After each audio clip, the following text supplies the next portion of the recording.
మెందా తుఫాన్ కారణంగా కురిసిన భారీ వర్షాలకు హుస్నాబాద్ వ్యవసాయ మార్కెట్లో ధాన్యం తడిసిపోయింది. వరద నీటితో డ్రైనేజీలు పొంగిపోయాయి.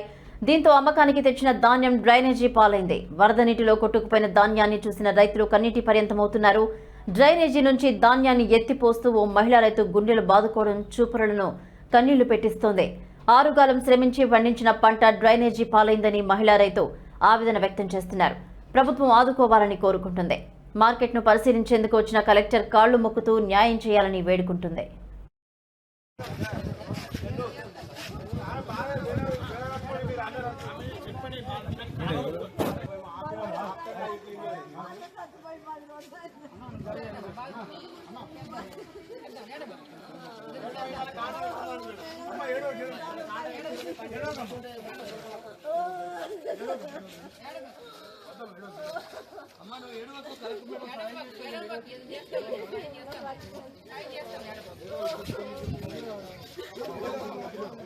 సాయం చేస్తారు మేడం.